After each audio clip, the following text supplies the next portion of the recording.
Ja, Leute, einen Kurzfilm zu drehen ist alles andere als leicht. Und genau deswegen gibt es jetzt dieses Video, es ist ein Making-of. Und ich werde auch später mit den Schauspielern und Crewmitgliedern reden und das Ganze euch thematisieren, was ihr vermeiden könnt, wenn ihr einen Kurzfilm dreht und was meine Erfahrungen sind, beziehungsweise auch die Ansichten von den Schauspielern. Haut rein. Ich habe einfach noch nie so viel Stress in meinem Leben, glaube ich, empfunden, wie bei diesem Projekt hier. Es war wirklich die Hölle für mich. Gerade weil ich so gut wie alles alleine gemacht habe. Ein Kurzfilm. Stray, wenn ihr noch nicht gesehen habt, in dieser Ecke. Und es war einfach schwierig und das werde ich jetzt auch. Ich werde gleich viele Leute anrufen, FaceTime-Schauspieler und Crewmitglieder. Ich hatte doch so 3 gute Kollegen, die mir geholfen haben, aber die jetzt auch nicht irgendwie professional sind oder irgendwie groß in dem Bereich tätig sind. Aber ja, hat mir auf jeden Fall sehr geholfen. Wenn ich euch Tipps geben könnte, wenn ihr mal, falls ihr mal einen Kurzfilm drehen solltet, fangt so früh wie möglich mit Prep an, also Pre-Production. Locations früh genug anrufen, habe ich nicht früh genug. Ich habe mich halt irgendwie auch gedrückt. Hätte ich viel früher machen sollen. Und auch nicht nur wenige, da habe ich auch drauf geachtet. Ich habe viele Locations angefragt und auch Alternativen gehabt. Deswegen hatte ich auch 17. Ich hätte eigentlich nur 2 bzw. 3 gebraucht. Nämlich ein Restaurant und einen Industriepark, den ich letztendlich bei niemandem bekommen habe. Immer nur fast, aber dann aus versicherungstechnischen Gründen, weil da auch Chemikalien so sind. Leider nicht. Und ja, hätte ich vielleicht noch früher angefangen, hätte ich vielleicht doch noch irgendwie was gemanagt bekommen. Was natürlich viel geiler gewesen wäre als die Gasse. Und da hätten wir auch Strom und alles und nicht so Improvisation. Ja. Ist halt auch immer die Sache. Man hat nicht so viel Crewmitglieder, kann man nicht viel Lichter aufbauen und dann hat man auch nicht mal so eine gute Kamera im Lowlight und dann. Alles hängt voneinander einfach ab. Es ist so. Deswegen ist Film auch eine Teamwork-Arbeit. Und was ich in dem Fall nicht wirklich gemacht habe, aber ich kannte die Location schon, checkt wirklich die Locations vorab, redet mit den Leuten vor Ort. Ich habe mit dem Besitzer von Subway auch vor Ort nochmal geredet und mich mit dem getroffen während der Drehtagwoche. Also am Vormittag habe ich immer alles vorbereitet und am Nachmittag bzw. in der Nacht abends haben wir gedreht. Und ja, es ist wirklich wichtig, dass ihr die Locations vorher abcheckt mit euren eigenen Augen, dass ihr auch Fotos macht. Ich habe auch Fotos gemacht. Es ist nämlich wirklich was anderes, als wenn ihr auf Google Maps irgendwie euch qualhaft Bilder raussucht und das dann Ganze nicht so aus. Es ist einfach so, es kann jederzeit etwas passieren und während der ganzen Prep, während der ganzen Planung, Vorbereitung, in dem Pre-Production, es ist immer das Problem. Du willst, dass das Projekt zustande kommt, dass alles am besten, so wie deine Vorstellungen in deinem Kopf von Anfang an, als du das Drehbuch geschrieben hast, letztendlich umgesetzt wird. Aber es ist einfach nie so. Es ist die Wahrheit. Es wird nie zu 100% irgendwie so sein. Zumindest nicht, wenn du es allein machst. Jeder kleinste Faktor, der bei der Drehplanung und auch beim Dreh zustande kommt, führt dazu, dass der Film letztendlich nicht fertiggestellt wird oder überhaupt gedreht werden kann oder dass die Story anders irgendwie improvisiert wird. Und so war das auch bei mir. Ich würde es nicht empfehlen, wirklich nicht, dass ihr einen Film allein dreht. Das ist so von Nerven. Ich habe selber richtig abgebaut. Ich habe nicht mehr trainiert, hatte auch nicht Appetit irgendwie empfunden. Gerade in der letzten Phase, bevor es zum Dreh ging, da war ich so gestresst. Ich habe den ganzen Tag, während des Unterrichts auch, bin ich raus und habe telefoniert mit den Locations, um noch, komme ich später zu, aber ja, es war echt schwierig. Ich habe das gar nicht gemerkt, dass du so gestresst warst. Also ich weiß nicht, ob du an dem Tag, an dem wir diese Szene gedreht haben, ob du da voll gestresst warst. Ja, nee, ich bin da eigentlich immer so im Element und es geht. Aber davor, ich war so oft auf dem Klo, aber ich habe auch nichts gegessen, ne? Ich habe nichts gegessen. Ich hatte überhaupt keinen Appetit, gerade in den letzten Tagen. Ich erinnern, dass wir eben bei meinen Schwiegereltern waren und du hast die ganze Zeit so, du bist gar nicht hinterhergekommen, du hast keine Zeit zum Essen gehabt, du bist dann immer kurz zum Essen gegangen, hast ein bisschen gegessen, aber dann hast du dir eine Idee gehabt, bist wieder aufgestanden. Laptop gegangen und hast weitergeschrieben. Ich kann mich noch daran erinnern, wir waren so draußen, wir haben so mit meinem Bogen so geschlossen und so. Und du meinst, ja, wir können so einen Film drehen, das wäre voll nice. Und ich habe mir so gedacht, so, ja, übelst, ja. Und dann, weißt du, ich dachte, du meinst das so als Spaß, also als Witz und so. Ich habe mir so gedacht, so, Alter, das wird nichts, ohne Witz. Und dann, wir haben es schon so richtig gut hingekriegt, finde ich. Und, also, good job. So, mir hat auf jeden Fall Spaß gemacht.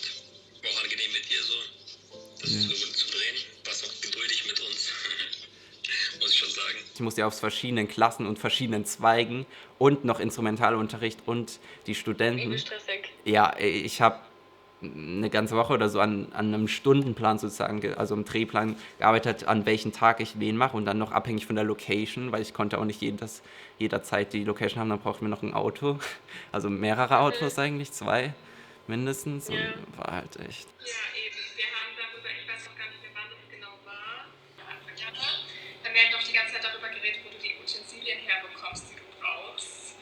Und wo man die preisgünstigsten herbekommt, aber auch so schnell wie möglich. Und du hast es ja, glaube ich, alles noch im Januar dann hier gekauft.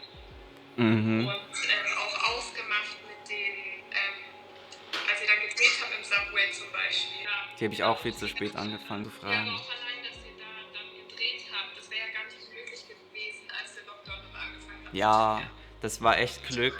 Und auch mein Kostüm hat, glaube ich, 45 Euro gekostet. Oder irgend sowas, keine Ahnung. Aber auf jeden Fall der Versand 45 Euro, wenn ich Express wollte.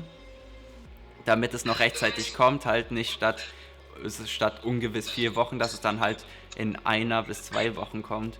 Und dann habe ich 45 Euro Versand gezahlt und es kam halt gerade noch so. Und China war ja schon Ausbruch. Und das war so mit einer der letzten Pakete, die aus Hongkong kamen. So. Also es kam aus Hongkong, mein Kostüm.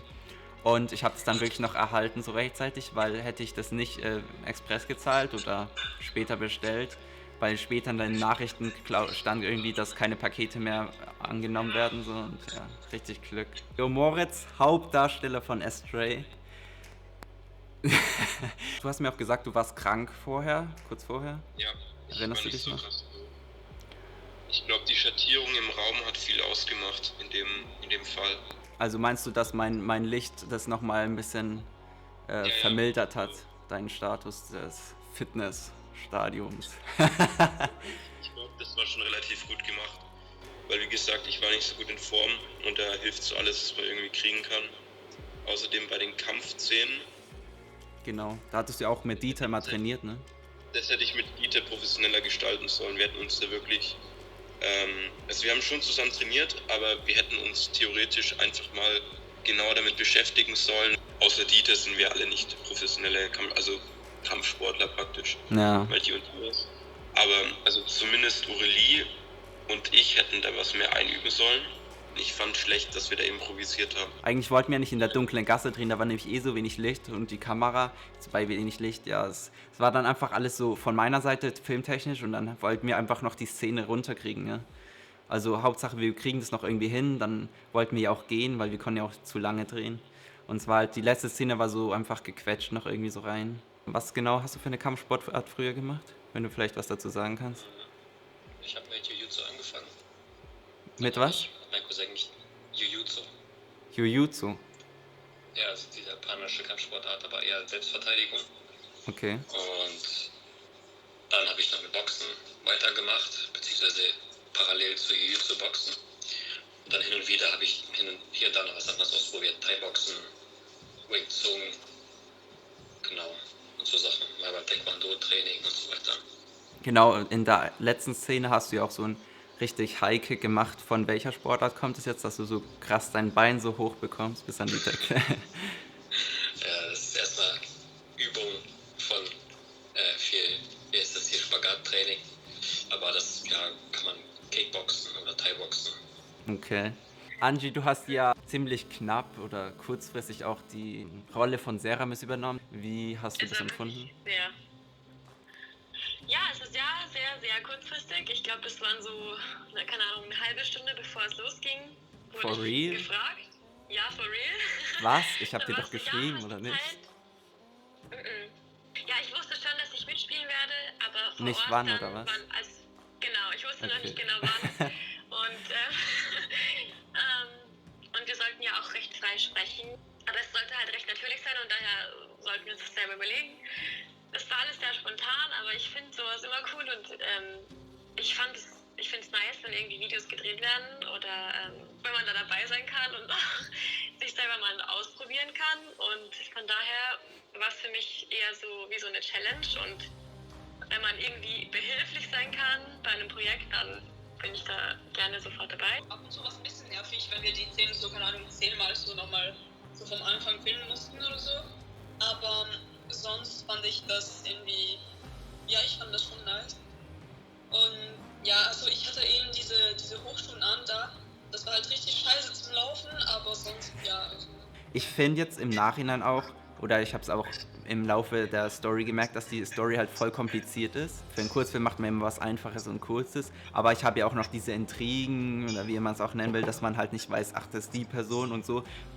Habe vielleicht zu viele Serien geschaut oder so, was mich daran irgendwie motiviert hat, aber ja, genau. Wir haben halt wirklich am Anfang so einfach, bevor alles überhaupt entstanden ist, noch ganz lang, wahrscheinlich irgendwann in 2019, haben wir halt immer so überlegt mit der Storyline generell. Ich habe es im Kopf einfach durchgesprochen, aber ich glaube, wenn man sowas zu oft übt und zu auswendig lernt, Ja. dann kommt es weniger natürlich rüber.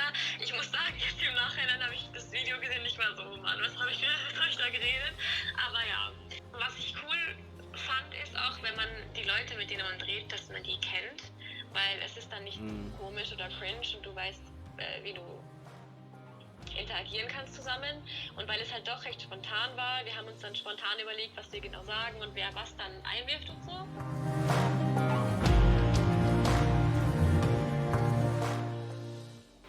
Ich hoffe, ihr konntet was von diesem Making-of mitnehmen und habt vielleicht auch hinter die Kulissen ein bisschen sehen können. Es kommt ein BTS, aber bis dahin vergesst nicht zu subscriben und auch einen Daumen nach oben zu geben. Es macht wirklich den Unterschied und hilft uns auch aus, dass ich solche Videos immer weitermachen kann. Und ja, wir sehen uns bis zum nächsten Mal. Juhu.